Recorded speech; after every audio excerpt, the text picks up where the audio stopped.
뭐 다 아는 거니까 빨빨 갈게요. 그 대한민국의 진짜 성장, 뭐 이 그림도 많이 보셨는데 핵심은 가운데 있는 겁니다. 우리나라 잠재 성장률이 지금 2%도 안 되기 때문에 2%를 3%로 올리기 위해서 기능적으로는 AI 세계 3대 강국이 돼야 되고, 이렇게 되면 결과적으로 세계 5강이 된다는 얘기죠. 그래서 세계 5강이라고 하는 게 뭐냐면 미국, 중국, 독일, 일본, 그 다음에 한국이라는 얘기입니다. 가능합니다. 2030년까지 우리가 5번째의 나라까지 충분히 올라갈 수 있는 그런 기반이 되거든요.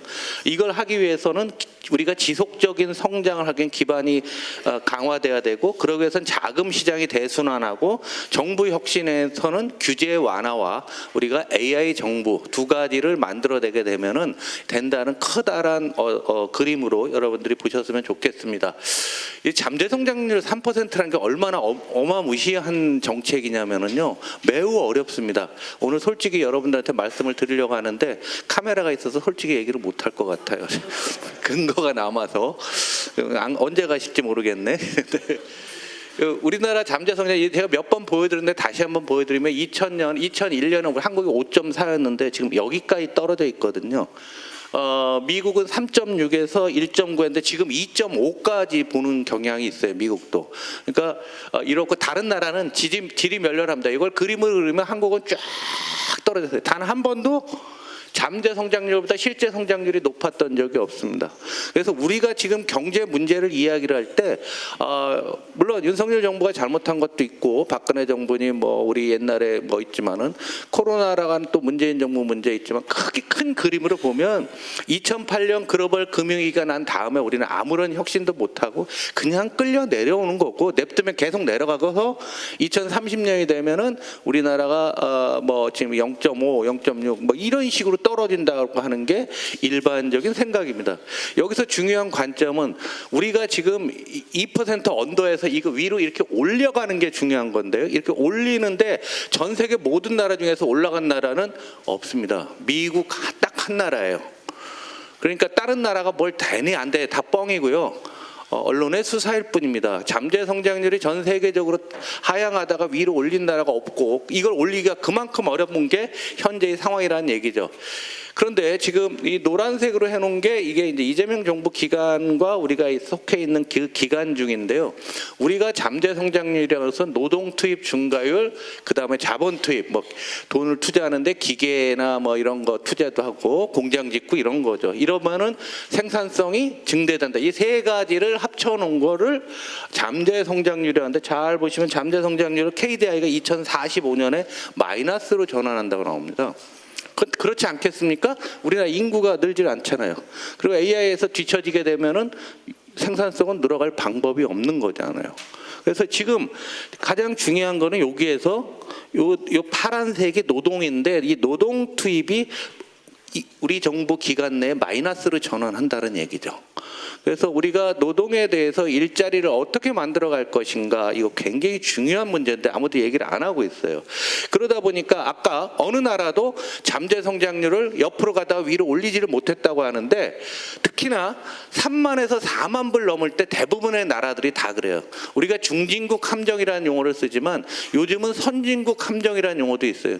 선진국이 됐는데 사회복지 수요는 계속 증가하게 되고 인구는 줄게 되고 AI에 뒤처지고 이러다 보니까 선진국, 그래서 4만에서 5만 불 기간 중 잠재 성장률이 웬만한 나라 다 떨어진다는 거죠. 그래서 지금이 개혁의 골든타임이라는 용어를 쓰는 이유가, 지금 안 하게 되면 우리도 다른 나라 똑같은데 지금 예상은 한국이 4만에서 지금 3만 3천 불인데 4만에서 5만이 가는 동안에 잠재 성장이 이렇게 떨어진다는 얘기는 5만 가기가 어렵다는 얘기로 또한 할 수가 있는 거예요. 이건 예상치입니다. 그래서 이 다급함에 대한 우리 경제와 우리 사회와 대한 다급함에 대한 절박함이 있어야 되고, 여러분들은 어떻게 해석할지 모르지만은 저 같은 경우는 이번에 비태 혁명에 길거리에 나오신 분들도 이걸 고쳐달라는 그런 생각이 아닌가라는 생각이 듭니다. 그래서 우리가 335잖아요. AI 3대 강국, 3% 경제 성장률, 잠재 성장률, 5% 세계 세계 5대 강국 이렇게 했을 때 이 3%가 가장 중요하다라는 얘기죠. 그래서 그럼 지나온 시간을 보면 2005년에서 2014년 사이에 잘 보시면 노동이 잠재 성장이 차지하는 거는 인구 때문에 완만하게 줄고 자본도 줄고 가장 중요한 건 총 요소 생산성이 줄어들었습니다. 요거는 단순하게 이 자본 투입이 늘지 않아서 줄은 뿐만이 아니라 여기에서 노사 문제도 있는 거고요. 사회 복지도 있는 거고요. 눈에 안 보이는 많은 것들이 함께 있습니다. 그래서 우리 잠재 성장률이 2005년에서 14년에 3.9에서 2.5가 되는 거죠. K대가 본 거고요. 한국은행에서는 그러면 이재명 정부가 하는 거로 한국은행은 어떻게 보냐. 노동 투입의 청년층, 고령층, 여성층 이 고용률을 증가하면 잠재 성장률이 0.25 올라간다는 얘기고요. 자본 투입 5년간 100조 AI 신규 투자하면은 0.03 는다는 얘기예요. 그리고 총 요소 생산성은 우리가 OECD 상위국가 30% 올리게 되면 이 정도 된다는 얘기죠. 그러면 총 잠재 성장률이 0.48에서 0.68 뭐 이렇게 되면 한 2.5쯤 된다고 하는데 매우 어려운 과제입니다. 이 부분에 대해서는. 그래서 여기에 대해서 누구도 함부로 이야기를 못하고 있는 건데 우리는 이제 이게 담론이 돼야 된다는 얘기죠. 미국의 사례를 보면은요. 미국의 잠재 성장률이 90년대 후반에 무슨 일이 있었죠? IT 혁명이 났잖아요. PC가 온 가정에 들어가게 되고 뭐 하면서 미국의 잠재 성장률이 쭉 올라가는데 노동보다는 자본 투자, IT 투자를 늘리게 돼서 생산성도 함께 늘었어요. 그러나 9.11 테러 이후 미국이 뚝 떨어졌는데 미국이 뭘 했나를 보면 금방 아는 거죠. 미국은 여기 보시면 노동, 이민자 유입을 2008년 글로벌 금융위기에 확 늘려서 이민자들이 계속 들어왔던 거고요. 그 다음에 좀 시간이 지난 다음에 기술 혁신, 이게 이제 자본 투자와 해당되는 거죠. 기술 혁신으로 또 여기서 투자를 여기 보시면 요만큼 했다 확 늘리잖아요. 이게 누구냐면은 지금 우리가 아는 M7이라고 하는 거죠. 아마존 기억나시죠? 구글, 페이스북 이런 애들이 투자를 확 늘리면서 늘려놓은 거죠. 그러고 나서 일정한 시간이 지났더니 이만큼 생산성도 증가한 거예요. 그래서 미국은 전체 총 생산성이 줄다가 늘어난 역사상 유일한 나라일지 모릅니다. 이걸 우리가 한다는 게 잠재 성장률 3%라는 얘기예요. 그래서 잠재 성장률 3% 하기에는 화끈하게 우리가 개혁을 해야 된다는 얘기죠. 지금 이 정도 갖고서는 약해요. 더 세게 개혁을 해야 됩니다. 그 개혁이라는 게 경제건 사회건 전 분야를 해야 되고 여기에 대한 절박함과 위기의식이 꼭 필요하다는 얘기죠. 두 번째, 모두의 성장은 사회가 균형적으로 성장해야 된다는 개념이죠. 이것도 보여드렸던 것 같은데 우리가 3만 달러 이렇게 됐는데 이 파란색이 현재 우리 상황이고 노란색이 우리가 채워야서 균형이 잡혀서 모두가 다 성장에 동참했을 때 우리가 선도국가가 되고 세계 5대 강국이 된다라는 거죠. 어느 한 분야가 떨어지게 되면은 거기서 발생하는 갈등 때문에 우리나라가 더 이상 성장하기가 매우 어려운 상황이라는 겁니다. 이걸 과거와 같이 말씀을 드리면은 우리의 중산층이라는 용어를 안 쓰잖아요. 이건 한국만의 특성입니다. 미들 클래스라는 용어를 안 써요. 안 쓰는 이유가 한국인들은 성취 욕구가 매우 강합니다. 그래서 이런 용어를 쓰죠. 주식시장에서 조그만 돈으로 작은 돈으로 투자하는 분들을 뭐라고 해요? 돈 많이 버는 사람, 슈퍼개미라고 하죠. 이게 말이 돼요? 슈퍼랑 개미랑? 그렇지 않아요? 나는 언젠가 큰 부자가 될 거라고 생각해요. 그래서 정치권에서 중산층이라는 용어를 안 쓰는데 그냥 있다라고 볼 때 밑을 단단하게 다져서 하위 계층은 위로 올라가는 삼투압작용이 발생해야 되고 위는 우리가 흔히 유리천정, 글라스 실링이라고 하죠. 유리천정, 여성이 위로 못 올라가는 거 하지만 우리 이 미들 클래스가 위로 지금 제도적으로 못 올라가게 있고 또 하나 위에 상류계층은 밑으로 안 떨어집니다. 거기에 유리바닥이라고 하죠. 글래스 버텀이라고 해서 유리바닥의 상황에서 이걸 깨부셔야 되는 거죠. 그러니까 이런 개혁들이 균형 있게 함께 모두의 성장이 돼야 된다는 거죠. 이러기 위해서 우리가 AI 중심으로 세상을 바꿔가는데 먼 데서 오셨습니다. 네, 네. 원주에서 오시느냐고 얼마나 고생하셨어요. 우리가 성장과 복지에 대해서 우리 정부에서는 분명히 이야기를 해야 된다는 거죠. 성장을 하는 이유는 복지의 재원을 쓰기 위해서. 참고로 앞으로 분배란 말 쓰지 마세요. 복지가 더 낫습니다. 아시죠? 어감의 차이. 성장을 하는 건 복지의 재원이고 복지에서 모든 사람이 돈을 쓰게 되면은 그 돈이 모두의 성장과 연결되는 거죠. 성장의 원천이 되고 이 과정에서 세상이 바뀐 걸 인정하고 수용해야 되고 기득권 제거하고 파괴적 혁신해야 되고 우리가 이것을 AI가 도와준다라는 게 기본적인 AI 3대 강국의 철학을 깔고 있는 거죠. 그래서 우리 사회 전체를 전부 다 AI로 가는데 우리가 모두의 AI라는 용어를 썼지만 우리 잘 생각을 해보시면 처음에 핸드폰 나왔을 때 어땠나요?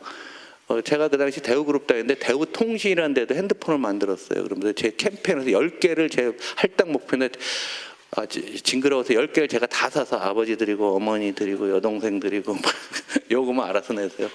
그런데 처음에 잘 쓸 줄은 모르잖아요. AI도 여기서 뒤처지면 안 되는 거죠. 그럼 모든 사람이 AI 교육이 그만큼 매우 중요하다는 겁니다. 그래서 우리 사회 전체가 AI로 가고 요즘 이제 에이전트 AI 얘기가 나오듯이 에이전트 AI 일찍 오신 분들은 동영상을 보셨지만 저게 지금 보면 시원찮죠. 중국에서 AI 올림픽도 열리고 뭐 했죠. 시원찮지만 얘들이 계속 학습을 합니다.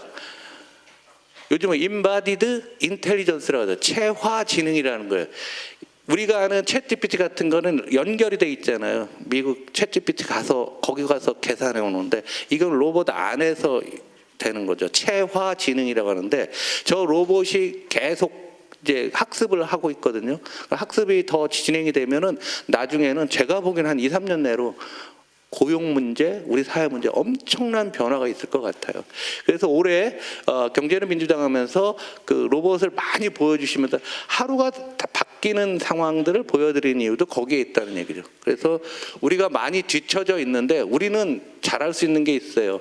에이전트 AI라고 했을 때 에이전트 AI라는 거는 사람을 대신해 주는 거잖아요. 물리적 힘이라든가 이런 것을 대신해 주는데 우리나라가 산업의 포트폴리오가 세계적으로 다양한 나라입니다. 우리나라 안 만드는 게 없어요. 그렇죠? 김밥부터 수출하는 거예요. 저 반도체 조선까지 안 하는 게 뭐 있어요? 안 하는 건 오직 뭐 AI, GPU 못 만드는 거하고 뭐 우주 뭐 이런 거 못 하는 거 빼면 잘 보면 우리나라 다 하잖아요. 하기는. 그죠? 우리나라 뭐 K컬처 뭐 하는데 골프장 가면 이 뽑기 하는 기계도 우리나라 세계 특허가 있는 겁니다. 뽑기. 그거 딴 나라들은 못 해요. 그거 뽑기. 제가 회사 다닐 때 외국에 있는 현지 법인들한테 선물로 그걸 주고 게임 룰을 가르쳐 주면은 기가 막히잖아요. 한국 사람은 정말 대단하다. 어떻게 별의별 게임 룰이 다 있는 거예요. 아이고, 김태년 위원장님 잘 뽑으세요. 거기에 AI를 다 이렇게 집어넣는데 다 집어넣게 되는데 그 미국에서 그러면 뭐 김밥 만들 때도 뭐 AI 쓰면 되잖아요. 이미. 옛날에 기억나십니까? 올 초에 보여드렸는데 여기서 바로 시행했는데요. 우리나라가 로봇 중에서 세계 최고인 게 뭔지 아세요? 했는데 연식을 보니까 기억을 못 하셔요. 연식들에 기억 안 나시죠? 뭐냐면 돼지 잡았을 거, 소 잡았을 때 그거 분해하는 로봇 있죠? 그거 뭐라고 하죠? 예? 예, 부위별로 쭉 하는데 그게 왜 한국이 최고냐고 했더니 한국 사람은 전 세계에서 소와 돼지 안 먹는 부위가 하나도 없다는 거예요. 그러니까 잘 도려내야 되는 거예요. 그렇게 생각하면 돼요. 지금부터 지원해 줄 게 그런 겁니다. 그리고 이제 조선이 잘한다는데 조선의 경쟁력은 여러 개가 있지만 이 쉽게 얘기하면 용접이잖아요. 셀을 이해해야 되는데 그 용접을 하기 위해서 산업부랑 경복대랑 우리나라 조선 3사가 합쳐갖고서 사족 로봇 아시죠? 다 보셨을 거예요. 사족 로봇 위에다가 가스통 달고 들고 가면서 자동으로 로봇 하는 거 지금 개발 중에 있습니다. 예를 들면 이런 것들이에요. 한국이 거대 모델 LLM은 안 돼요. 안 되는 거 하지 말고 이런 거를 다 해서 우리가 이 용어를 좀 많이 쓰시기 바랍니다. 고속으로 추격하자. 우리가 고속으로 추격하면은 분명히 산업에서는 잘할 수 있다라고 봅니다. 그래서 이게 올해 키에트에서 전망한 건데 각 산업별 수출 전망인데 우리가 이런 용어를 쓰잖아요. 이게 여기에 다 AI가 다 들어가고 시간 지나면 다 양자로 들어갈 수밖에 없다. 그래서 AI 3대 강국을 우리가 안 해야 된다는 게 아니라 이게 의무가 아니라 의무입니다. 이거 안 하는 건 우리 그냥 끝난 겁니다. 잘 보시기 바랍니다. 그러기 위해서 과감한 투자라는데 의원님들 여기서 정리를 한번 해두시면은 막 이런 거죠. AI 100조 투자를 한다라는 얘기가 있고 벤처 40조 투자한다는 얘기가 있고 국민펀드 100조라는 얘기가 있는데 도대체 이게 무슨 관계가 있요라고 하는데 AI는 말 그대로 AI에게 투자를 하는 거예요. 재원은 생각하지 마시고 AI에 투자를 해서 투자를 100조를 5년간 100조를 AI 투자를 한다는 얘기죠. 이거는 AI 어떤 뭐 GPU를 사고 로봇에 투자하고 이런 것을 다 의미를 하는 거예요. 그럼 돈은 누가 되느냐? 첨단산업 국민성장펀드 100조라고 하는 게 여기서 이쪽으로 좀 쏴주는 거죠. 이쪽으로도 쏴주고요. 그 다음에 벤처 40조는 2030년에 40조란 얘기예요. 지금이 13조인가 14조밖에 안 해요. 그러니까 연도별 확 늘려나가야 되는데 이 벤처는 비벤처도 있잖아요. 우리가 흔히 하는 AI 벤처만 있는 게 아니라 비벤처도 많이 있지 않습니까? 뭐 자동차도 있고 뭐 조선도 있고 뭐 이런 데다가 다 새로운 벤처에다가는 40조를 연이에요, 연. 요거는 5년입니다. 요거는 오늘 국민펀드 뒷장에서 설명을 드릴게요. 요건 요렇게 하고 그럼 벤처 투자 자금은 국민성장펀드에서도 쏴주고 모태펀드 확정하고 민간의 도움을 집어넣고 그다음에 제도를 개선해서 수요를 유발하는 이런 것들을 넣어 갖고서 복합적으로 쏜다는 겁니다. 이해 가십니까? 잘 안 가지 않나요? 네. 그런데 이 중에서 국민성장펀드라는 게 있는데요. 국민성장펀드는 그 이전부터 나는데 두 가지로 됩니다. 두 가지로 되는데 먼저 이거 50조를 산업은행이 기금을 만들어서 하고 세부 계획들은 있습니다. 그러나 거기 아직 밝힐 단계는 아니고요. 금리를 아주 싸게 우리 첨단 산업에다가 대출하는데 그것은 여러분들이 잘 아시는 A, B, C, D, E, F G까지 거기다 쏴주게 되고요. 그중에 일부 돈을 떼어내서 인프라 투자를 합니다. 인프라 투자는 1조를 예를 들어서 여기서 1조를 내고 민간 자금을 한 3조쯤 모아갖고 에너지 고속도로를 한다든가 뭐 AI 데이터 센터를 한다든가 우리가 제일 알기 쉬운 게 뭐냐면 인천공항 고속도로가 되게 비싸죠. 통행료가 그게 맥쿼리라는 호주 기업이 우리 IMF 이후에 어려웠을 때 만들어 놓은 건데 그 형태인데 투자 대상이 첨단 산업에 해당된다라는 얘기죠. 그래서 여기서 하는데 여기서는 배수를 몇 배로 하느냐가 굉장히 중요한 측면이고요. 그래서 근데 금액이 100조니 150조니 하는데요. 여기서 금리를 막 낮추면 일정 부분 역마진이 낼 거 아닙니까? 그럼 역마진만큼 예산이 쏴줘야 되는 거죠. 산업은행이 적대낼 수는 없으니까 쏴줄 때 우리가 예산을 얼마 하느냐에 따라서 그러니까 많이 쓰면 쓸수록 역마진이 커지니까 예산에서 얼마 쏠 거냐는데 큰 금액이 들지는 않습니다. 그리고 우리나라는 미국과의 그 무역 마찰 때문에 이런 것을 대놓고 이야기할 수는 없어요. 왜? 그 금리를 저리로 하기 때문에 지금 아주 미묘한 시기인데 제가 이 정도로만 얘기를 하겠습니다. 그 다음에 이제 미래 성장 펀드라는 것은 다양한 형태가 있는데 예를 들면은 금융기관별로 예를 들면 뭐 신한금융그룹이다 그러면 거기서 신한자산운용의 펀드를 설정을 한 다음에 여기다가 밑으로 여기서 10% 정도를 쏴주는 거예요. 밑으로 후순위라고 하는 거죠. 그리고 금융기관도 일정 부분 밑을 쏴주면 10%를 만약에 쏴줬다 그러면은 1,000억짜리 펀드인데 밑으로 정부가 100억 신한그룹이 100억 나머지 800억을 갖고서 쏘는 거죠. 그 기업들한테 다양한 기업들에 넣는데 이것의 애초에 출발은 지금 벤처금융은 차고 넘칩니다. 굉장히 많은데 스케일업이라고 있어요. 통상 벤처캐피탈에 투자를 할 때 5억, 10억 그 이상 안 합니다. 초기에. 그러면 회사가 이제 기술 개발이 이렇게 좋아졌는데 그 다음에 공장을 지어야 될 거 아니에요. 생산시설 지르려면 돈이 없는 거죠. 여기서 큰 돈이 들어가는 것을 쉽게 얘기하면 스케일업 투자라고 하는데 여기 돈 될 때가 하나도 없어요. 우리나라에. 그래서 이 펀드가 들어가서 8년, 9년, 5년에서 7, 8년 동안 해두는 거죠. 그리고 요거를 BDC 구조라고 해서 그 펀드 하나가 증권시장에 상장이 되는 거예요. 여러분들이 아는 ETF랑 비슷한 형태로. 그래서 이 BDC 법안이 통과가 됐는데 요거는 이 펀드가 만들기 전에 해서 매우 허약해요. 그래서 정무에 계신 분들은 이 펀드의 금액을 좀 늘려주시기 바랍니다. 그리고 아무거나 다 투자할 수 있게끔 좀 투자의 영역을 좀 넓혀주셔서 여기서 이익이 나면 우리나라 국민들이 항상 단기 투자 중심인데 5년, 8년짜리 투자해서 큰 돈을 벌었다는 어느 정도 자신의 경험이 쌓이게 되면은 우리 코리아 디스카운트 주식시장의 코리아 디스카운트도 가장 중요한 문제가 해결이 되는 거죠. 그래서 그런 형태로 해서 수십 개를 만드는 게 목표로 하고 있습니다. 그래서 뭐 벤처는 뭐 이렇게 한다는 얘기고 시간 관계상 넘어가겠습니다. 그리고 모험 자본으로 돈을 더 돌려야 되는데 여기 정무와 관련된 건데 이 증권사들이 발행업을 하는데요. 다 필요 없고요. 요거 보시면 지금 인허가 관련됐는데 2030년에 53조 원 정도 투자할 수 있는 여력이 생 거예요. 그래서 지금은 현행 요거만 하고 있는데 얘들이 지금 모험 자본을 23조로 하게 되는데 얘들이 신규 신청을 했거든요. 요거 다 통과가 되면은 이렇게 됩니다. 그래서 얘들이 그런데 문제는 그 정무위 의원님들 좀 아셨으면 좋은 게 얘들이 다 옛날에 뭔 일이 있어 갖고서 허가를 잘 안 내줘서 되게 혼나고 있어요. 혼나는 거고 나라를 위해서 이거 풀어주셔야 됩니다. 이거 해놓아야지만 돈의 물꼬를 돌리는데 굉장히 중요한 역할을 할 수가 있습니다. 그래서 지금부터 용어는 금융은 생산적 금융.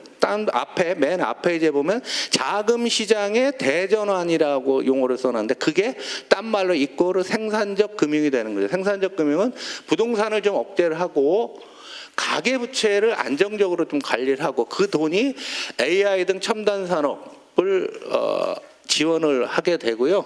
그리고 뭐 이런 얘기야 뭐 다 저기니까. 그래서 자금 시장이 바뀌어서 어떻게 되느냐. 지금은 우리나라 금융이라는 자금 시장이 다 부동산 베이스인데 생산적 금융으로 해서 기업으로 가고 벤처로 가고 이거는 이재명 정부 최대 과제라는 거죠. 그러니까 이걸 돌리기 위해서 이번에 여러 국회에서도 굉장히 중요한 요소가 됩니다. 뭐 다 아시겠지만 지금 우리나라 민간 부채를 줄이지 않고서는요 어떤 정책을 해도 먹히지가 않아요. 그래서 가계 부채가 지금 우리나라 89% 정도 되거든요, GDP에. 이거를 많은 학자들이 80까지 줄여야 된다 하는데 갑자기 줄이기가 어렵죠. 줄인다고 해서 절대 대출 금액이 주는 건 아니에요. 안 늘리고 분모가 커지면 비율은 떨어지겠죠. 이해 안 가십니까? 초등학교 2학년 산수, 2학년 2학기 산수책에 나오는 거 분모가 커지면 전대값이 떨어지잖아요. 이해가 아직도 안 되시는 얼굴에 이렇게 써 있어요. 큰일 났어 지금. 그래서 앞으로 공천할 때 산수를 좀 해서 좀 공천을 해야 될 거예요. 공천 기준으로. 네? 요 숫자만 알고 계세요. 다중채무자가 457만 가구에 573조, 그러니까 3개 이상 금융기관에 빚이 있다. 그러면 무슨 생각이 드세요? 꽤 어렵구나. 갭투자했구나. 이 중에서 81만 가구가 연체해서 취약자업대출 연체율이 11.5가 되는 거죠. 이 상황에서 안 되는 거죠. 그래서 우리가 분모를 많이 키우면 정말 좋은데 안 돼도 가계부채에 대한 확실한 우리의 로드맵을 시장에 제시를 해서 우리는 이 비율 이상으로 안 하겠다라는 부분 그리고 정책으로 끌고 가야 되는 게 우리의 목표가 되는 거죠. 그래서 우리나라 부동산으로 돈이 모이고 있다는 거 뭐 여러분들도 다 아는데 국가별 GDP 대비 부동산업 대출을 보십시오. 뭐 비교가 안 돼요. 우리는 너무 심각한 상태예요. 딴 나라에 비하면은 그러니까 한국 경제가 왜 이렇게 어렵고 앞으로 못 나가고서 힘이 빠져 있습니까? 돈이 다 부동산가 있어서 그런 거죠. 돈이 생산적 금융으로 왔으면 우리나라에 많은 문제가 해결이 될 겁니다. 뭐 이런 상태라는 얘기죠. 이것도 그냥 넘어가겠습니다. 그래서 생산적 금융을 할 때 제일 먼저 하는 게 첫 번째 이건 이제 포용 금융이라고 했을 때 우리가 그동안 정무에서 나왔던 얘기가 다 들어가 있어요. 여러 가지 뭐 가상금리 우리 민병덕 의원님이 항상 주장하시는 뭐 이런 거 뭐 다 있는데 핵심은 뭐냐면 이미 망한 사람 살려주자. 포용금. 그래서 캠코 자산관리공사에서 도산한 사람들에 대해서 신용 회복을 시켜주고 채무를 탕감하지 않습니까? 지금 계속 하는 이유는 일단 이 사람들은 못 갚으니까 탕감을 하자. 여기서 모랄해저드가 있건 없건 간에. 1933년도에 루즈벨트의 그 대공황 당시에 똑같은 일을 했어요. 일단 해주고 그 다음에 가계부채를 안정적으로 관리를 하고 여기서 중요한 게 주담대 위험 가중치를 상향한다. 주택담보대출의 위험 가중치 100억을 하게 되면 이게 위험한 자산이다를 지금 얼마 하면 예를 들어서 100억이면 약 16억 정도로 계산해요. 그러니까 위험이. 그래서 막 예를 들면 벤처 기업은 400%예요. 국채는 제로예요. 위험이 하나도 없는 거고 이렇게 다 도운 거를 분모로 놓고 분자를 자기 잡으로 놓는 겁니다. 자기 자본으로 이걸 13% 14% 하고 있어요 지금. 그런데 주택담보대출을 이걸 16 정도에서 25로 옮기자 해서 이 정확한 숫자는 다 바뀔 겁니다. 그러나 이걸 올리게 되면은 분모가 위험 가중치가 커지게 되죠. 그러면은 금융권에서 대출 여력이 줄 겁니다. 대출을 줄일 수밖에 없는 거죠. 그래서 동시에 뭘 해야 되냐면 벤처기업이라든가 이런 것에 대한 위험 가중치를 낮추고 부동산은 높이고 해놓게 되면 돈의 물꼬가 흘러간다는 얘기죠. 이거는 저기 초등학교 4학년 산수인데 이해가세요? 예? 밑을 키우고 밑을 안정하기 위해서 그 위험가중자산에서 주택담보대출을 위험가중치를 높여주는 거죠. 그리고 분자는 그대로 있는 거고요. 동시에 벤처기업에 대한 위험자산 비중을 이 정도로 해주게 되면은 저는 뭐 요 두 개의 조치로 인해서 우리나라가 이제 뭔가 정책을 썼을 때 먹힐 수가 있다라는 거예요. 정책위원장님이 그냥 뭘 하셔도 이 두 개 해결 안 되면 약발이 안 먹혀요. 약발이.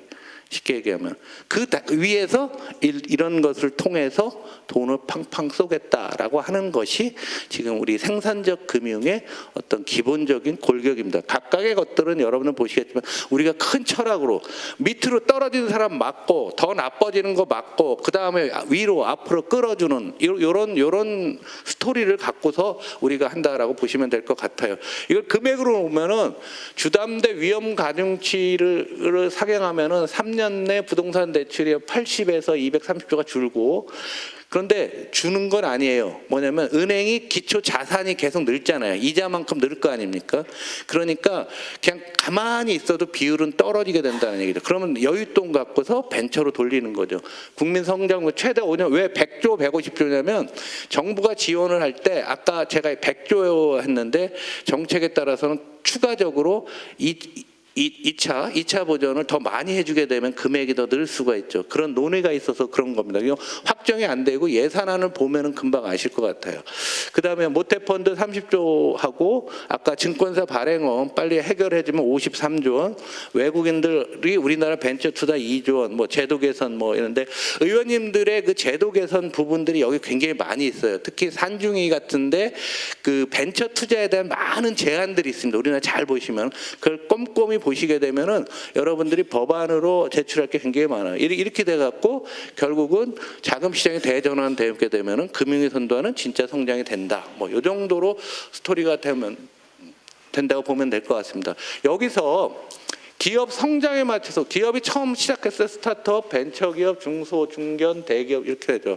여기에 맞춰서 정부가 많은 이제 지원들을 하고 있는데 자금 공급을 이제 스타트업, 모텔, 엔젤, 신보, 기보 벤처의 CVC, 해외 VC, 국내 VC 이 스케일업 투자가 안 돼갖고 이게 아까 말씀드린 100조 펀드 중에서 미래성장 펀드가 여기 중점적으로 좀 해보자는 건데 여기만 하는 게 아니라 이것도 하고 이것도 하고요. 그다음에 퇴직연금의 벤처 투자나 연기금 투자별 벤처 투자는 지금도 하면 돼요. 이건 문화에 대한 문제입니다. 환노위 위원님들 이게 전향적으로 생각해 주세요. 기금이 되건 뭐가 되건 간에 왜냐하면 시간이 더 지나고 나면은 스스로 알아서 자동으로 넘어오는 것보다 국회에서 좀 한번 끌어주면 굉장히 좋고, 그래서 우리도 한국형 테마세 국부펀드 얘기는 하지만 이거는 잘 안 되는 부분. 우리 한정희 의원님이 이거 아시잖아요. 이거 기금형 진짜로 하는 거죠. 오늘 주가 오를 것 같다. 구멍난 게 하나 있어요. 구멍난 게 뭐냐면 여기서 신나게 투자를 했는데. 벤처 캐피탈 입장에서 내가 이 5년을 투자해서 이거 100배쯤 오른 것 같은데 나 팔아야 될 거 아니에요. 팔 데가 없어요. 코스닥이 완전 우리나라 코스닥 완전 이거는 진짜 뭐라 해야 되나 질펀해요. 제대로 기능을 못 하고 있습니다. 그래서 코스닥을 어떻게 활성화할 것이냐. 그 다음에 이런 것들이 개인끼리 매매를 하는 게 코넥스와 KOT 시장에도 이게 아예 기능이 없어요.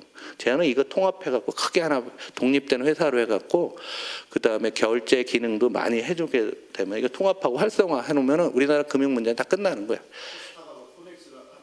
아니 이거 코넥스 KOTC라고 있습니다. 이거는 저기 금투협회에서 하는 게 있는데요. 또 이게 비상장 주식 거래하는 사람들은 이래요. A라는 비상장 기업이 있으면 매매를 할 때요. 개인이 만든 인터넷 사이트에다 올립니다. 다 당근마켓 거래하는 거랑 똑같아요. 쉽게 얘기하면 올려놓으면은 둘이 어디로 쏴주세요 하는데 이 불안해서 매매를 못하는 거죠. 그럼 개인들이 투자를 많이 해야 되는 거예요. 예? 그러니까 분리독립해도 좋다 얘기죠. 거래소는 지금 뭐 그냥 거래소는 그 주식 투기범들 잡아내고 거기에 주력하고 하여간 이 부분이 제대로 안 되고 있어서 이것도 제도화하는 부분. 그래서 코스닥이 활성화되면은 여기는 돈 안 써도 자동으로 넘어가는 거죠. 근데 지금 여기서 막혀 있는 거예요. 아이디어는 있어요, 개인적으로는. 그러니까 여러분들이 이렇게 맨입에 그냥 달라고 하시면 안 되고. 나도 이제 먹사니즘이 중요해요. 이제 백수가 돼갖고 어디 가서 뭐 공짜로 뭐 해달라는 것만 하는데 돈이 안 나오는 거야. 한 1년 반을 놀았더니 먹사니즘에 심각한 위험이 생기고 있습니다. 근데 좀 제가 부족했던 국정위에서 제일 안타까웠던 거는 교육 문제였던 것 같습니다. 교육을 뭐 하는데 과거에 성경영 위원장님 해주셨던 건데 산업혁명 때는 기술이 먼저 발전하고 교술이 늦게 와서 이때 양극화가 엄청나게 심했었잖아요. 그 이후에는 교육이 먼저 가고 기술보다 교육이 먼저 가니까 번영을 했는데 지금은 디지털 혁명 끝부분에 오면서 기술이 또 앞서가면서 교육이 못 따라가는 거예요. 왜 우리나라 AI 고등학교가 없어요? 지방에 외고가 왜 필요해요? 지금 외고라는 자체 제도도 없어도 되잖아요. 응? AI가 다 해주고 팝하고 보면은 통역 다 되는데 뭘 그게 필요해? GPT. 걔들은 숙박시설도 있어요. 교육에 대한 거는 이 모든 AI가 우리가 하는 모든 것들은 교육 없이는 안 되는 거예요. 근데 우리가 안 하고 있잖아요. 그래서 우리 생산 가능 인구가 이렇게 줄게 되면은 이 주는 것만큼 뭘로 대체하나? AI 대체한다는데 여기에 대한 투자를 하네. 혁신적인 제도를 못하니까 결국 고립규칙으로 금융세인가? 뭐라 하죠? 그거보다 하잖아요. 은행에다 이제 1조 원 이상 버는데 세금하고 하지만 그 정도 갖고서는 택도 없고요. 훨씬 더 세게 해야 될 거예요. 매번 나오는 거잖아요. 저기를 가봤어요. AI 서버 시키려 선풍기 돌리고 뭐 이건 수도 없이 많이 나오는 건데 어제 오늘 문제가 아니잖아요. 하나도 개선이 안 되는데 교육에 대한 거 다시 한번 좀 다시 짜야 되지 않겠는가라는 생각이 듭니다. 참고로 루즈벨트 대통령이 1934년 여기 보이세요. 대통령 선거일이 32년 11월 8일이고요. 대통령 취임일이 33년 3월 4일이에요. 100일 계획이라서 뉴딜 정책이라는 게 33년 3월 9일 날 나왔는데 이 역사를 바꾼 어마어마한 정책들을 한 방에 해치워버린 겁니다. 그래서 루즈벨트가 4선까지 가고 역사를 바꾼 성군이 되는 거예요.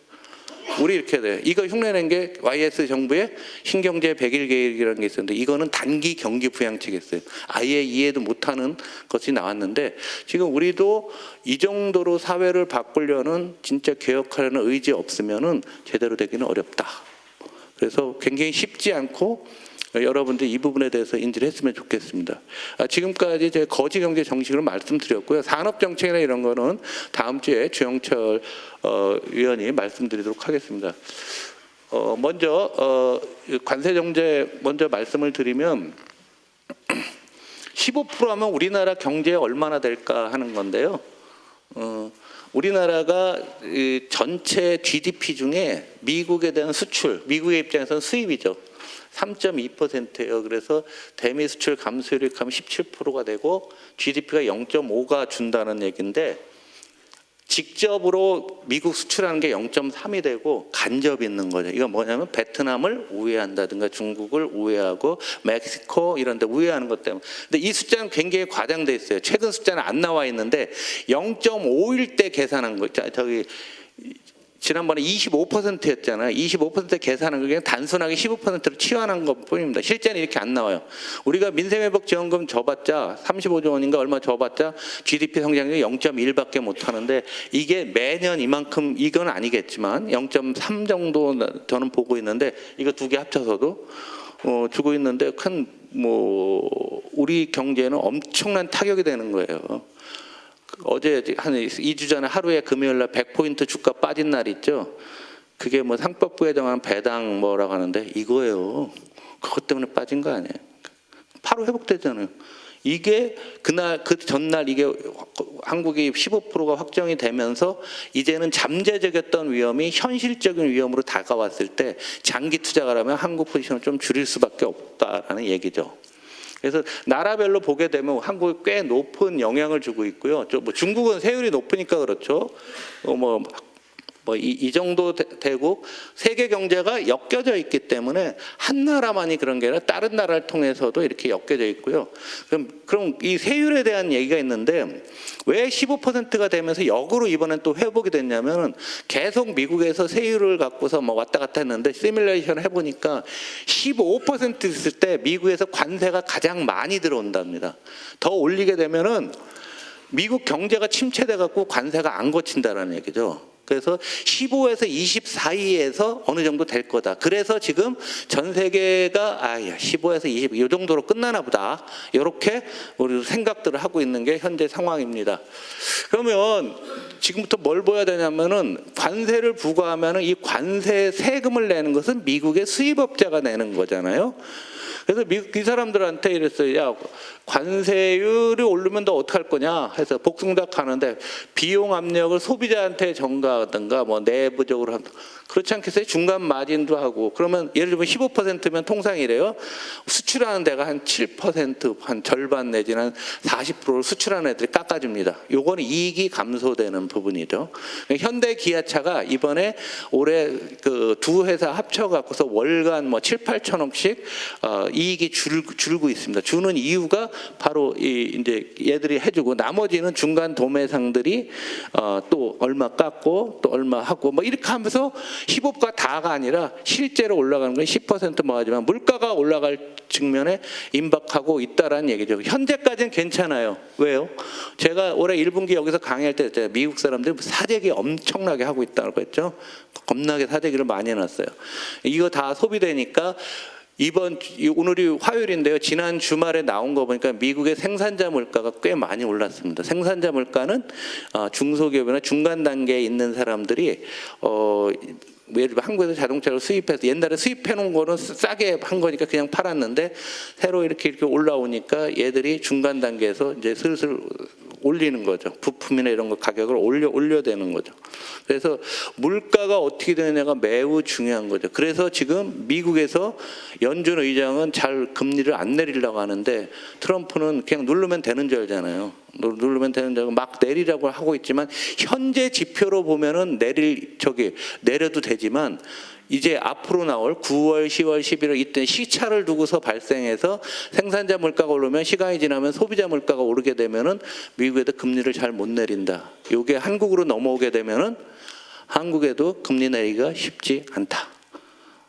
그 얘기는 없는 사람들은 아까 가계부채 문제 말씀을 드렸지만 이자보다 비용이 계속 유지될 거다. 이렇게 생각을 하시면 되는 거죠.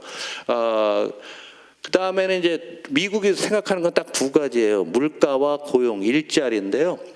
미국이 실업률이나 고용률은 떨어집니다. 왜 떨어지냐? 고령화 때문에. 1번. 미국의 베이비 부머가 몇 년이라고 했죠? 내가 여기서 3번 얘기했어요. 지금 오늘 27번째 중에서. 미국의 베이비 부머 몇 년생부터요? 47년이라고 했죠? 전쟁 끝나고 더하기 2. 몇 년이라고요? 47년. 그러니까 선진국은 다 47년으로 보면 되죠? 2차 세계대전이 1945년에 끝났으니까 일본은 몇 년이에요 그럼? 47년이잖아요. 일본도 45년에 패전했잖아요. 그럼 우리나라 또는 나이로 몇 살입니까? 산수 시험을 보야 돼. 78세잖아요. 우리 78세가 되는 거예요. 그러니까 이 사람들 은퇴를 하는 거죠. 이건 알겠지. 우리나라 베이비 부모 몇 년생부터죠? 58년이지. 국회의원이 그런 소리 하면 안 돼. 55년생이죠. 전쟁이 몇 년에 끝났어요? 53년에 끝났으니까 큰일 났네. 구구단부터 시작해야 될 것 같아. 그러면 어려운 거 베트남 몇 년에? 75년에 끝났으니까 진짜 어려운 거. 중국은? 예? 중국 역사를 좀 알아야 돼. 아닙니다. 62년입니다. 왜 그럴까요? 59년에 뭐 있었어요? 58, 59? 대약진 운동. 문화혁명은 80년대. 그때 3천만 명이 죽었잖아요. 대약진 운동이라고. 그때 기억 안 나세요? 그때? 막 텔레비 나오고 그랬는데 신문에 나오고. 그런 거 적어놓고서 예? 그때 뭐? 근데 부모님이 연애 중이었어요? 그러니까 이게 고령화되고 있다라는 그런 측면이 있고 미국만의 특수성이 있어요. 뭐냐면 이민자들을 지금 강력하게 단속하고 있잖아요. 그래갖고 경제활동 참가율이 낮아지니까 이 실업률은 아주 역사적인 최저치예요. 그런데 웃기는 게 뭐냐면 미국 고용 보면은요. 외국에서 태어난 사람들 고용은 여기서 보면 이제 트럼프가 이게 확 낮추고 있고 미국에서 태어난 사람들은 씩 올라가고 있죠. 그래서 이 고용률은 별 문제가 없어 보이는 거죠. 고용률은. 문제가 없어 보이는 것처럼 보이고 실업률도 괜찮지만 미국 내부적으로는 인건비가 이래서 올라갈 수밖에 없는 구조가 되고 있는 거죠. 이게 인건비가 올라가면 물가를 또 자극한다 얘기입니다. 그래서 미국의 뭔 지표가 나오면 항상 고용 지표 매월 첫째 주 한국 시간으로 토요일 날 나오고요. 물가 지표는 12일 날 나옵니다. 12, 13일 날 그 근방에서 나오니까 그때 나올 때는 한 번씩 이렇게 들여다보시고 더 좋은 방법은 경제는 민주당에 개근하면 된다. 다 알려주니까. 우리나라 수출은 그냥 그저 그렇습니다. 주식 투자하시는 분들 김 빠지겠지만 우리나라 이게 일평균 수출 증가율하고요. 주가랑 놓고 보시면 어쩜 이렇게 똑같이 가요. 여기서 어떤 물이 있어요. 그러니까 우리나라 요즘 주가가 약한 거는 수출이 잘 돼요. 우리가 흔히 얘기하는 펀더멘털이 잘 돼야 되는데 수출은 이게 일평균 수출 쭉 가보시면요. 2014년, 15년하고 같아요. 하루 평균 수출은. 그러니까 우리가 지금 지난 10년간 그냥 아무것도 안 한 거야. 하고 온 거야 그냥. 하고. 누구의 책임이라 하기도 우리 사회의 어르신들 다 공통의 책임이죠. 그럼 주가는 이번에 뭐 올라갔느냐? 이거는 같이 움직이는 코리아 디스카운트가 발생하고 있는 기간에도 펀더멘탈에 따라서 주가가 움직였다는 것을 보여주는 겁니다. 그리고 요겁니다. 그래서 우리나라 수출이 안 늘었는데 이건 주가는 잠깐 넘어가고요. 우리나라 지난 그러면 2014년도부터 한번 보면은요. 전체 수출은 그대로인데 반도체가 2014년 6월에 51조 수출했는데 반도체가 올 7월에 147억 달러를 했습니까? 여기서 거의 100억 달러 늘었죠? 예? 100억 달러 늘고 자동차 늘고 자동차 부품 줄고 일반 기계 이제 그러니까 11년 동안입니다.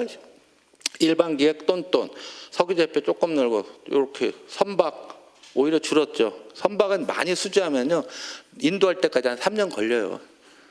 다 이게 숫자로 잡히려고 하면은 핸드폰이 그 당시에 잘 나갔죠. 21억 불에서 12억 불. 디스플레이 지금 우리나라 다 맛이 가 있잖아요. OLED 하나 남았는데도 중국이 여기서 줄고 철강 줄고 가전 줄고 딴 거에서 막 줄은 거죠. 그러니까 전체 토탈로는 약간 늘었지만 내부적으로는 결국은 이거예요. 그래서 저기 하나 써놨잖아요. 지금 우리 7월 수출은 딱 3가지가 밖에 사는 게 없어요. 반도체, 선박, 그 다음에 미국 이외 지역의 자동차 수출 3가지가 지금 현재 우리나라 수출의 현주소고 얘들이 우리나라 수출을 다 주도를 하고 있습니다. 그런데 좀 지역별로 보면 좀 달라진 부분들은 아세안 수출이 그런 대로 견조하다. 이거는 여전히 베트남이라든가 인도네시아라든가 이런 쪽에 우리가 더 주력을 해야 되고 아마 의원 친선협회들 계실 텐데요. 아세안은 여전히 굉장히 중요한 상태입니다. 그리고 아까 그 반도체만 있다가 하는데 우리나라 일평균 수출하고 반도체 수출을 보시면 반도체 수출이 빨간색이요. 위로 쫙 올라가고 있고요. 산업 구조가 바뀌고 있는 거죠. 섬유는 이렇게 줄고 있는데 화장품은 신나게 올라가는 이런 모습이 있고 의학 쪽에 바이오 쪽에 이쪽에 좀 구조적으로 증가하는 거 이외에는 한국 수출의 특성을 찾을 방법이 없습니다. 그럼 우리는 잘 되는 건 더 잘 되게 하고 어려운 것은 도와주고 뭐 이런 건데 우리는 이 산업 정책이라는 게 이 한 장에 다 나와 있는 거죠. 그 지역별로 놓고 보더라도 중국이 그 당시에 보시면은 수출이 약 12억 달러가 줄었어요. 그 당시에 똑같은 기간에 보면은 그리고 무역 수지가 흑자에서 적자로 바뀌고요. 미국이 61억에서 112억을 늘고 무역 수지 흑자가 많이 냈고 요게 이제 관세와 굉장히 관련이 되고 있고요. 그다음에 일본은 우리가 흑자를 많이 내다가 줄었고요. 홍콩이 많이 늘은 게 이게 중국을 우회하는 겁니다. 그래서 여러분들 중국 수출을 중국만 보시면 안 되고요. 홍콩하고 중국을 합계해서 보시면은요. 보면은 지금 중국의 수출 금액 104억 불에다 홍콩은 130억 불이 되는 거죠. 그래서 항상 경제 통계를 낼 때 홍콩이랑 중국은 같은 나라다라고 생각하고서 더해서 이렇게 보시는 게 하면은 어느 나라가 중요한지 여러분들 다 느낌들이 오실 텐데 이런 상황이다라고 보시면 될 것 같습니다. 그리고 우리가 제가 이렇게 뭐 색깔별로 좀 넣어놨는데 이런 나라들에 한 군데 집중적으로 투자하는 건 수출하는 건 옳지 않습니다. 여러 군데 넓혀야 되는데 이런 데 노력들을 안 했다 얘기죠. 안 늘었잖아요. 저기 보시게 되면은 우리나라가 뭐 인도네시아, 호주, 필리핀, 말레이시아 이런 나라들에 대한 우리의 수출 노력들을 별로 못했던 게 현재의 상황이고 앞으로 이쪽에서 많이 늘려야만 되지 않겠는가라는 생각이 듭니다. 고용은 뭐 계속 나오고 있는데요. 똑같습니다.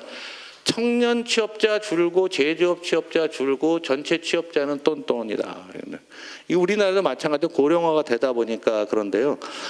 재밌는 건 고용률인데요. 전체 일자리를 구하는 사람 중에서 채용이 된 사람들을 보시면 2020년에 청년을 보시면 55%인데 61로 늘어요. 그러면 일자리가 많이 늘은 것 같은데 이건 뭔데? 청년 일자리 줄었다고 하는데 왜 여기는 고용률은 늘었을까? 청년 숫자가 줄었습니다. 분모가 해당해요. 오늘은 계속 산수 얘기하고 있는데 분모가 줄다 보니까 이런 현상이 나와요.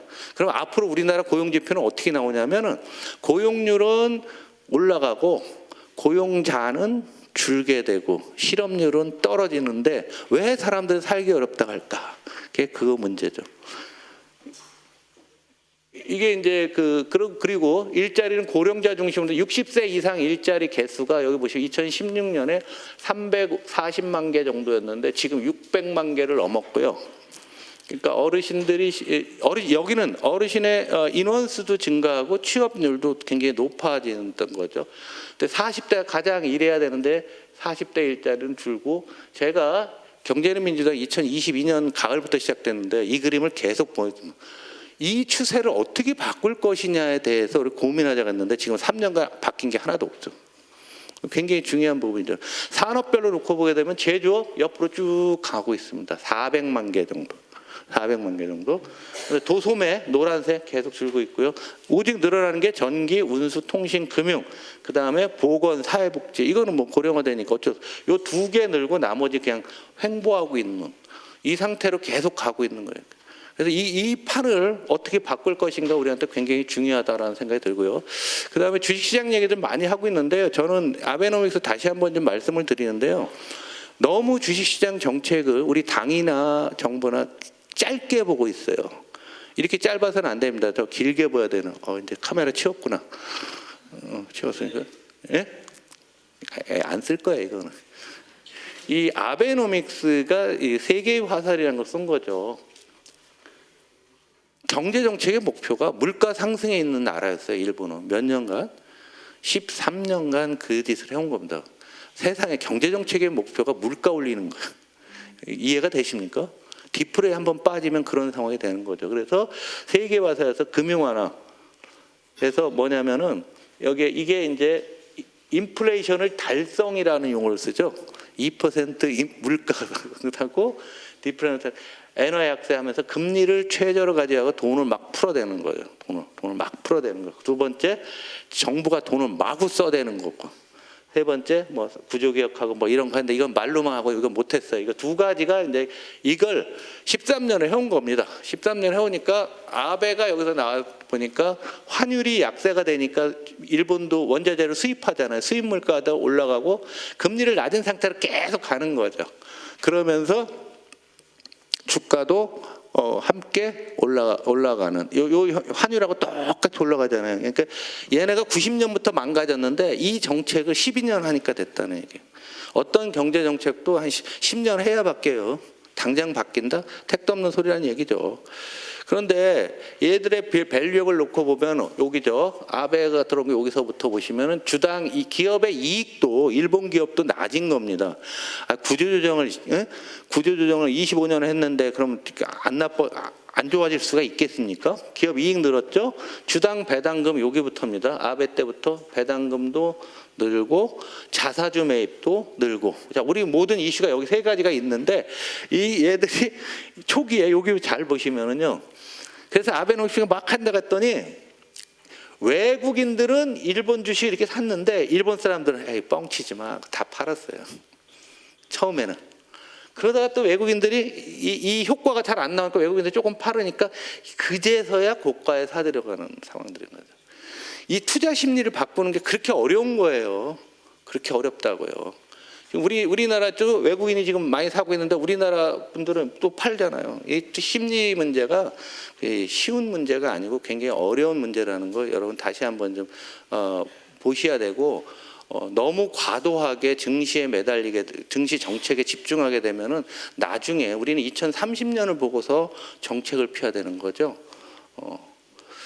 그래서 잠깐 주식 감상하겠습니다. 감상해서 지금 이제 거의 3년짜리인데요. 미국은 이렇게 뭐 계속 좋았고요. 밑에 이제 떨어졌던 게 보호무역 때문에 우려 때문에 그렇고요. 나스닥도 똑같은데 상승률은 상대적으로 적어요. 그리고 독일 같은 나라가 절단났다는데 왜 올라가냐? 이게 30개입니다.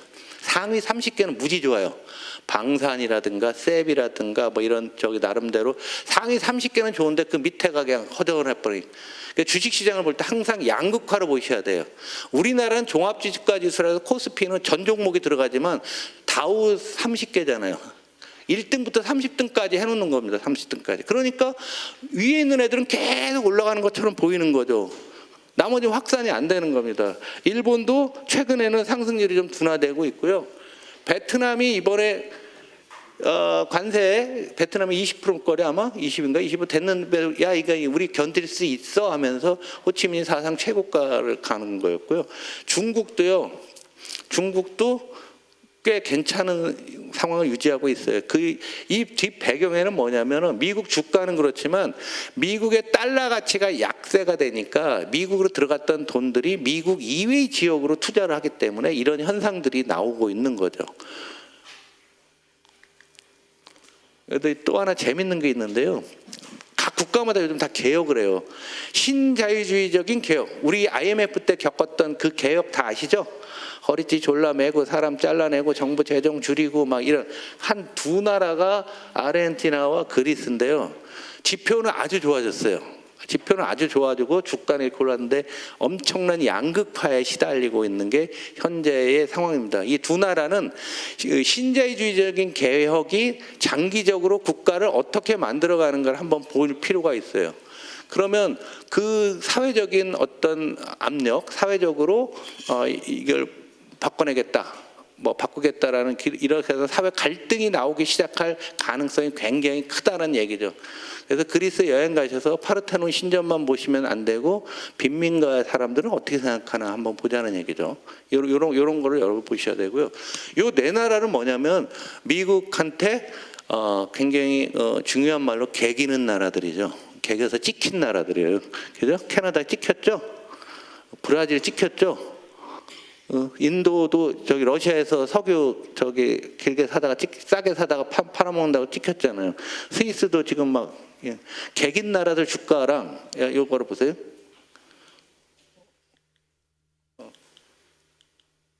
이렇게 안개기고 그냥 대충 순응하는 나라랑 주가 차이가 굉장히 커서 참 유감스럽습니다.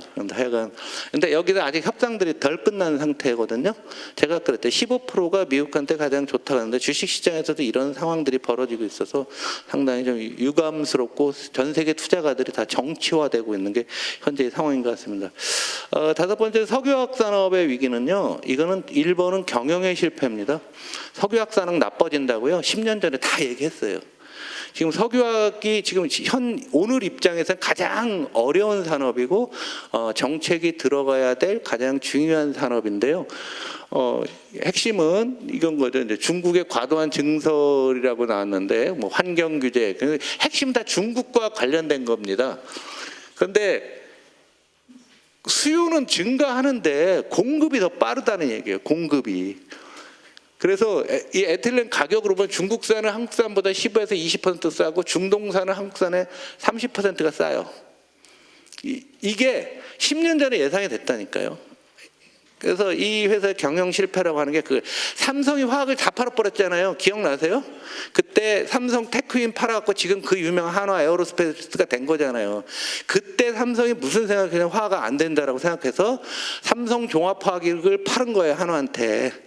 옛날 한양화학하고 두 개 합병해갖고서 그런 거 만든 겁니다. 10몇 년 됐어요. 그 당시에는 삼성이 참 멀리 보고 잘한다고 했는데 화학은 잘했는데 그 삼성항공, 우리가 하는 삼성항공을 삼성테크이 돼서 이제 방산이 되는데 이제 득실이 있는 거죠. 그런데 이게 얘네들의 이익인데요. 뭐 왔다 갔다 해요. 석유화가 유가에다 왔다 갔다 하는데 지금은 굉장히 어려운 상태고요. 중간재인 이게 이제 올레핀이 웬만한 석유화 기초족인데요. 커피에서 특히 이제 생산 능력이 계속 늘고요. 아로매틱스는 방향족이라고 해서 다양한 화학 제품들 중에서 정밀화학에 해당하는 건데 다 모든 전 분야가 이런 공급 과잉에 있습니다. 이게 중요한데요. 그래서 증설이 된 게 가동이 제일 많은 게 2026년이라는 겁니다. 지금 우리 여기 있는데 여기도 이거 갖고 못 찾고 있다는 게 계속 된다는 얘기죠. 앞으로 3, 4년간 매우 어려워서 증설이 지금 미국도 했고 중국도 했고 중동 순으로 쭉 한다는 얘기죠. 그래서 굉장히 어려운데 우리나라 입장에서는 중국 수출 비중 빨간색을 보시면 항상 60%를 유지하는데 저 증설이 중국에서 가장 많이 발생하고 있으니까 수출이 되겠냐 얘기죠. 근데 이게 10년 전에 다 예상이 된 거라니까요. 그래서 분명한 경영의 실패인 것은 맞는데 그거는 그거고 그럼 어떻게 해야 될지 정말 모르는 거죠. 근데 왜 이게 구조조정이 10년 동안 얘들도 알면서 못했냐는 거죠. 일단 제품이 무진장 다양해요. 제품의 종류가. 우리가 쓰는 게 전부 다 석유화에서 나오는 거잖아요. 그래서 뭐 하나를 줄인다고 되는 게 아니에요. 전체를 싸그리 다 줄여버려야 되는데 그게 얼마나 어렵냐고요. 그러니까 회사별로 주제품이 다 틀려요. 석유화기. 그래서 석유화 구조조정 함부로 옛날부터 계속 하려고 했던 거죠. 그럼 뭐 대형화해서 일부 설비를 없애고 뭐 이런 거를 해야 되는데 이런 거 하려고 해도 회사별로 많은 차이가 있고요. 그 다음에 또 인력 문제도 일부 있죠. 환경 규제 뭐 이런 거 있고 지금 공정거래법에 합치면은 이게 몇 개 안 돼서 다 독과점으로 분류가 되거든요. 그래서 몇 개를 합친다고 하면 이건 독점이 돼버려서 법도 손을 보야 되는 거죠. 그래서 뭐 이런 거를 하자고 하는데 업계에서는 난 잘 모르겠고요. 이 석유화학이 오랫동안 지속이 되면은 해소가 안 되면 이런 문제가 있어요. 전염 가능성이 있는. 우리나라 10대 재벌 중에서 6곳이 석유화학을 해요. LG도 하죠. LG 석유화학 있잖아요. 한화도 하죠. SK도 하죠. 롯데도 하죠. 다 합니다. 석유화학을. 그래서 우리나라 10대 그룹들이 석유화학의 영향권 하에 있고요. 세수가 감소한다는 얘기예요. 지금 이 지역에 지금 여기 국회의원님들 안 계시는데요. 여수, 울산, 서산의 국세 수입이 21년에 20조였는데 작년에 13조고요. 적자나면 그냥 날아가는 겁니다. 서산이 누군가? 어기구 의원님. 그 동네잖아요. 어기구 의원님. 여수 쪽에 이제 주철현 의원님 뭐 이런 데들은 그리고 울산도 굉장히 안 좋은 그런 상태. 고용까지 돼서 지역 경제가 침체될 수밖에 없다라는 얘기죠. 참고로 일본은요 90년대 중반부터 석유화학 산업의 구조조정을 실시를 하게 됩니다. 그래서 이게 주가로 본 건데 여기서 버블이 깨지면서 석유화학도 주가도 떨어지고 이제 복합 불황에 들어가는 거죠. 그래서 얘들이 통합을 하는데요. 이런 석유화학 원료당 업체를 이렇게 줄게 돼요. 2000년이 되니까 한 4, 5년 되니까 해외 생산 비중을 꽤 많이 늘려놨습니다. 우리 이거 하나도 안 한 거예요, 지금. 일본은 선제적으로 했어요. 근데 일본은 선제적으로 할 수가 있습니다. 왜냐하면 화학 공장이 조그매요. 우리나라가 석유화학 갖고 큰 돈을 버는 거는 운빨이에요. 또 상당히 작용했습니다. 왜 운빨이냐면 석유화학은 뭐에 취약할까요? 지진입니다. 파이프로 움직이니까. 지진에 취약해서 큰 공장을 못 져요. 조선소도 마찬가지. 조선소 도크에 금가 있게 되면 한 방에 갑니다. 그래서 일본의 조선소는 조그만 게 여러 개 있는 거고 우리나라는 어마어마하게 큰 거예요. 지금 한화오션에 거제도에 있는 한화오션에 있는 그 도크가 세계 최대 도크예요. 그게 골리아스 크레인 이력이 있다라는 거 들어는 보셨죠? 그게 세계에서 가장 큰 도크입니다. 우리나라는 지진이 없어 갖고서 덕을 본 게 석유화하고 조선이에요. 그리고 일본이 이때 조선도 같이 만세 부르고서 조선을 안 했거든요. 그래서 우리나라가 좋아진 측면도 일부 있다는 얘기죠. 이게 굉장히 중요하다는 얘기고요.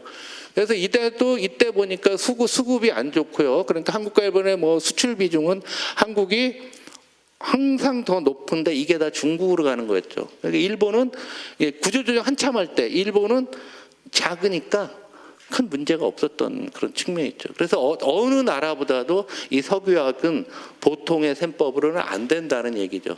그래서 예를 들면 정유회사들, 기름 만드는 회사들도 아주 2012년 기준으로 이렇게 많았던 게 막 해갖고서 전부 몇 개로 됐고 지금은 더 조그마해졌고요.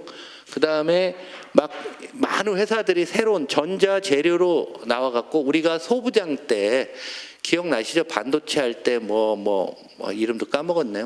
이런 거 일본이 강화준 거는 이 당시에 석유화학 구조 조정하면서 얘들이 신사업을 굉장히 많이 찾아간 게 이 과정이 이거였는데 우리는 지금 아무것도 안 했어요. 지금 한 방에 해야 되는 거. 매우 어려운 단계에 있다라는 얘기입니다.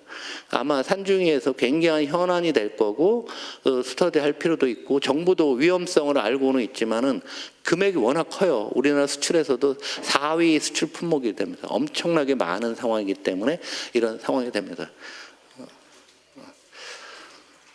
오늘 오랜만에 이재명 정부의 경제 정책 그리고 특히 이제 금융 중심으로 자금 시장에 대전한 정도로 말씀을 드렸고요. 그리고 오늘 5개 주제를 통해 갖고서 좀 말씀을 드렸는데요. 기회가 될 때마다 여러분들한테 이런 강의를 통해서 말씀드리도록 하겠습니다. 이상 강의 마치겠습니다. 감사합니다.